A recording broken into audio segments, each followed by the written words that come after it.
Good morning, everybody. I start most of my speeches out these days with "Oorah." So in the Marine Corps, that means I'm highly motivated, I'm dedicated to my cause. So if I can get an "Oorah" out of you, I'll wake up. So "Oorah"? That's good stuff. All right, so we're going to get this thing started. I want to say thanks for letting me be here. And also thanks to Craig Giles, my buddy who knows the story. About 2 months ago, I spoke at the Rotary, and I went to the restroom right before, and I did the whole speech with my pants unzipped.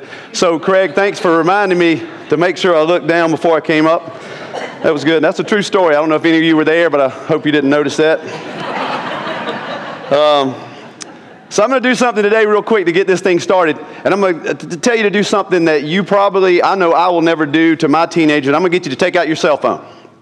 So everybody take out your cell phone. If you don't have one, if you're Joel Carter and you got a 1983 flip phone, use somebody else's. Just take that cell phone out, and I want you to take a picture of yourself. It's called a selfie for those of you who don't have teenagers. I want you to take a selfie. Go ahead and take that real quick, and during this time, I want you to look at that picture. I want you to look at that picture of you, and then most of you that have iPhones, you can push that little button and it'll flip it around. Take a picture of yourself. I want you to look at yourself, and I want you to visualize, or just want you to look at that picture through this entire audio. It lasts about 1 minute, so if you will, just look at your picture, not me. Simple question. Would you follow you? Are you hearing me? Would you follow yourself? So I want you to take a step outside of your body right now and visualize it. I want you to take a good look at yourself from a third-party perspective. What do you eat? How do you perform at the office? How hard do you go at the gym? How much do you contribute to society? What is the impact you have on your peers and your family? Do you focus on personal growth? Or are you out there seeking for selfish gratification? Would you follow me? When you get to that point, when you can really look at yourself in the mirror and say yes with a proud smile, then we have no choice but to follow you. Because you'll be a legend. So get there. The reason I chose this topic, would you follow you? They ask about a leader, talking about what a leader is. I see people wandering around every day. People come into the gym or over to Top Spin to play tennis, and I see these folks every day that they're just wandering around aimlessly through life. They're just wandering around and never have actually thought about that question. Never thought about, would I follow me? What do I look like to other people? See, most people's day, and hopefully this isn't yours, but most people's day that I see come into me for a consultation, and I hear that they wake up that morning, they eat an unhealthy breakfast, they fuss with the kids a little bit, they listen to their wife or their husband talk about what they're wearing or their kids are wearing, then they get in the car and they sit, and they drive to work, to a job that they may or may not like, typically don't like. They get to work, they make a couple of phone calls, they check their emails, then they go to lunch, they sit down again, eat something else unhealthy, they get back in their car, go back to that great job that they don't like, check a couple of emails, check Facebook, see how many points Jimmy scored last night because he's the next Michael Jordan, and then they go home after that, or they head their way back home to a house that is just happy that they left that morning, all that great goodness they left that morning. So they're excited about that. And that's where we like to come in at Bodyshop Athletics. And this isn't a plug for us, but this is just my theme. This is kind of what we've built, is that we want to be the best part of your day. Because if you can stop by where we are, and we can take you away from all that just for a little while, we may save you, or may save your kids' lives and you beating them. We may save your marriage. We may save you in your training. Let me back up. You never know what other people are thinking. And if you do you think what they are thinking, you're dead wrong. So when people come in, we want to take them away from that day that they've had and show them what they're capable of. My famous quote to my staff, all my staff knows this. This is what we start with. I don't care if you can teach a stick how to float. If you show somebody you love them and you keep them accountable to their goals, they will follow you. You show somebody you love them and you keep them accountable, they'll follow you anywhere you go.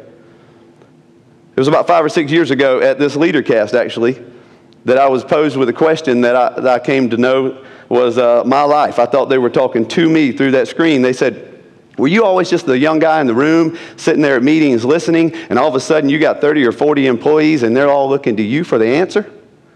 I didn't even know the flipping questions. They're looking to me for the answer. All of a sudden, I've got 30 or 40 employees, and I don't have any clue what's going on. And I'm like, these cats are looking to me for me to lead them. So what do I have to do? I got to step it up. So I'm going to share with you a few things today, hopefully that can change your mindset on what leadership is. I used to have a hard time talking about me in groups like this because I thought it was kind of bragging or boastfully. So all this is coming from a humble spirit. I just want to share with you what God's done for me. It's not bragging if you know where it came from and you're truly thankful for it. There was a time I graduated high school from Greer, South Carolina. Graduated high school, and my family thought that I was supposed to do just like them. Just graduate high school, get a job, have a family, get old and die. That's what you do in the Mill Hill Village. That's what some of you guys have seen that happen thousands of times. My dad worked for the same company for 35 years in maintenance. He still feels like to this day that he's a victim, and he was bombarded by the man, kept down by the man, because he never reached outside of his comfort zone. He still relies on that system now to support him, and the system is failing, so it's not enough. So he didn't have the leadership, or he didn't take his leadership possibilities to the next step. He stayed in his comfort zone. So I'm going to challenge you today to get out of that comfort zone. How many of you would have done more already in life if you knew where you would be right now? I don't want to see a shake of hands because everybody will be raising their hands, I think. A lot of you go through life, or a lot of us go through life, never finding out the true meaning of why we're here. I say that we don't find that meaning because of our butt. Let me explain that one. I was going to do a campaign on that at our sign. Some of y'all seen our little sign, and we like to be a little sarcastic and funny. I was going to put something back there. It's all about the butt. And all about the butt, no bubble. You know what I'm talking about. But all about the butt, B-U-T, because we all have the butts in our life. We all have the butts that it's just an argument for our limitations. We've all got a butt. It's like, but why? But why not? We've got procrastination and fear, which just validate our excuses. There's always going to be a but. There's always going to be the time where you say, I'll start tomorrow, whether it's in your fitness regimen or it's in your leadership at home. But I'll start tomorrow. Tomorrow's not always going to be there.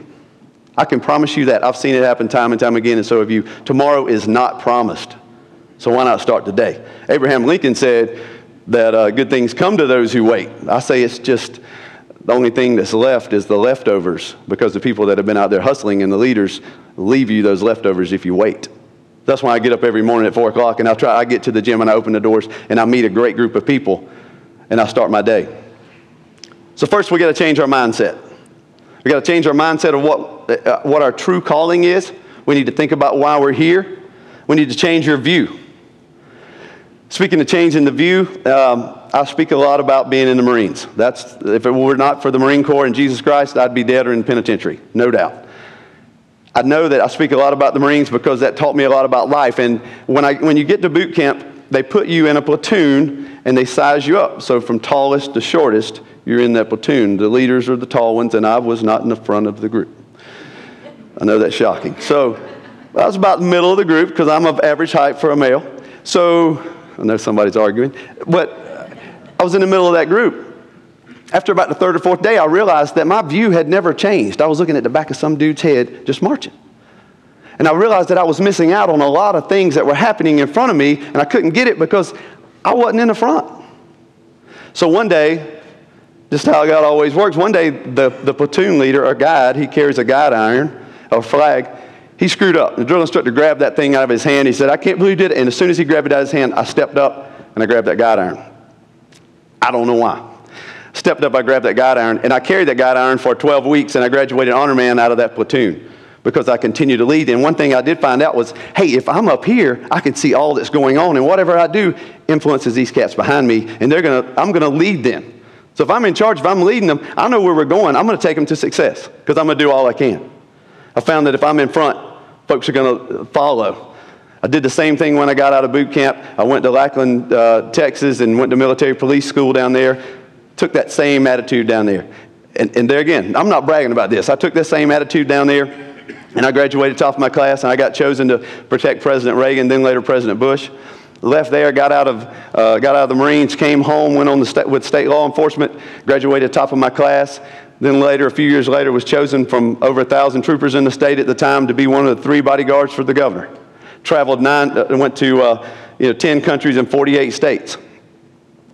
I was laughing with my wife the other night. I said, I got 3 speaking engagements in 10 days. I said, I just find it funny that a guy who made D's in English, that's true, I made D's in English. I graduated high school with a 70 in English because they wanted to get rid of me. That's why I say if it were not for the Marine Corps, I'd be in the penitentiary. I find that it's funny that I'm up here speaking about leadership to you guys, all the people that I would almost bow down to, because you guys are the leaders in this community. But you can't let your past control your circumstances. See, so guess who's speaking to you today? This guy. Because I know that I speak a lot about my faith, because I'm a big man of faith. I love God, and He's done a lot for me. And He's done everything for me. But in Romans, it says that neither the future or the present, nothing can separate me from the love of Jesus Christ. But it doesn't say anything about the past. I don't read anything about the past in there, because I believe that the past is the only thing holding you or me back from my future or my journey in any journey I go through. You can't let your past control your circumstances. So first thing you got to do is you got to make yourself believe that you can do it. Let me tell you about another defining moment in my life real quick. I wasn't being challenged in the state government, and I was not happy in my job. That's not what I was meant to do. I knew that. So one day I was telling my wife, I said, I'm just not happy. I can't do it. I'd been training some folks on the side, and I said, I got to do something else. She said, you need to sell something because you'll talk to anybody. I said, well, but I got to sell something I believe in. She said these words to me 15 and a half years ago. Well, you believe in yourself, don't you? And as soon as she said that, that's a defining moment. I remember where we were, when it happened, and I said, I can't let that go. So I started my training business. So now, luckily, when things go wrong, I can say, it's all your fault. The first thing I did was I got on my knees and I cried and I prayed and I told God I would give Him all the glory for everything that we do. And I needed just 40 workouts a week. I needed 40 workouts to pay the bills. We had a son.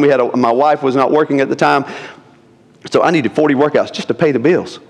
At the end of my first week, I didn't keep up with it through the week. At the end of my first week, I had worked 7 days, and I got down and I tallied up my workouts, and there were exactly 40 workouts. Since that time, last week we did 500 plus workouts. Last year, voted best trainer in the state. We did $1.2 million gross last year at the gym. After taxes, I got $32. We need to talk about that, Mayor.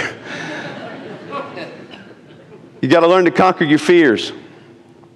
This is my last story I'm going to throw at you. I went to boot camp at Paris Island, and to pass boot camp, to go into the Marines, you got to be able to swim. Some of my good friends are going to laugh at this. They already know the story.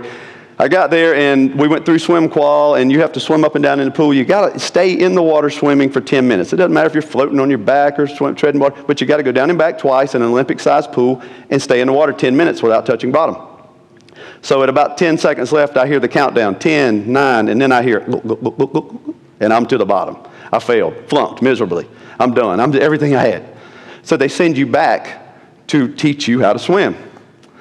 So I get back to the pool, and the next day they take you in, and I'm standing in the water, standing in the shallow end, and all of us are in one line in formation. I see this drill instructor, and by the way, the first thing you learn when you get in the Marine Corps is everybody's light green or dark green. There's no black or white or Hispanic. So everybody's referred to as dark green or light green. And on a side note, until this society, until this community, and this state, and this nation realize that everybody's dark green or light green and there is no black or white, we'll never be successful. But I'm standing there in the pool, and I hear the dark green drill instructor going, the little Sesame Street song, which one is not like the other? He said, boy, you feel a little out of place? And sir, he said, look to your left. And I looked, he looked to your right. Look, I'm the only light green in the pool. Me and all the brothers had failed swim qual. So I say that as a joke, but I became known as the brother from another mother for the rest of my time at boot camp. But I went back 20 years later and did my first triathlon in that very same pool just to conquer that pool, because that was a fear of mine. I swim like an 8-day-old cat. You can give me I'm still doing it, but I can survive. I say that today because your soul is screaming for you to find your calling. Your soul is screaming for you today to find your calling, because the true success that lies in you, down deep in you, I see people looking in the mirror every day trying to find success. It is not there. It is deep down inside of you. You can change your marriage. You can change relationships. You can be the best councilman, the best coach. You can be the best friend that anybody's ever had. You see, we're all dying from the time that we're born, but only a few of us actually choose to live while we're here. And that's what motivates me every day. If the God, I read in the Bible that I am fearfully and wonderfully made. If the God of the universe took time to mold me with his hands, breathe life into me, then who am I not to take that and give it to every one of you? If he took time to do that for you, who are you to sit there and waste what he's given you, your gift? It's your job. It's your responsibility. But you cannot do it from the middle of the platoon. You cannot do it from the back of the platoon. You cannot lead anyone if you don't step up to the front. My mom used to say when we'd go to church, I'd say, why do we always have to sit in the front row? She'd say, well, if I sit in the back, all those heathens in the front are going to influence me, but if I sit in front, I can influence all the heathens. I heard one man say that leadership is like tour guides. You take people to places they've never been and show them things that they never knew existed. So today, before you can get people to follow you, you have to want to follow you. You have to take that selfie and look at it every day, and you got to say, would I follow this cat? Am I living the life that I want my kids to see? That's why I see people like Chief Green. I'm going to use him because he's a friend of mine. He's a great man in the community. Use him to show the leadership role. Y'all seen that video of that young black guy talking about his police stop in Lexington? You know why that officer did that? It's because of leadership like that. He sets the tone. He sets the tone and a high standard for the community of police that are in this area. That's why we have that success. That's why you have such a great community. People like that every day that step up. And that's why his staff want to follow him. I see people pretending to want to be leaders all the time. I see people pretending to be leaders all the time. Also on a daily basis, I see people pretending to want to lose weight until I go out to eat and see them at a restaurant. I get people literally every week ask me, how do you do it, Chris? How do you stay so motivated? Why are you always jumping around? It's because I know my why. My why is because I know that God made me for a purpose, and I can bring it to you.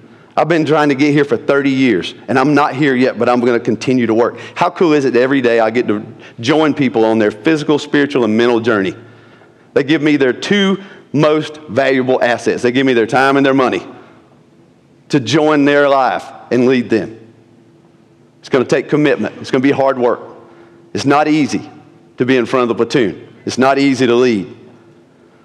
Talent's going to take a lot of people there, but your character is going to keep you there. Your character and your work ethic are what's going to keep you there. Talent's not always going to do it. It's not going to be easy. You've got to learn to get over your stumbling blocks. So one guy said, make failure your teacher, not your undertaker. If you get knocked down 100 times, get up 101 times. James 1 says that I should find joy in all those failures. I should find joy in my failures because it builds my strength and my perseverance. Hard work wins when talent does not work. Every time.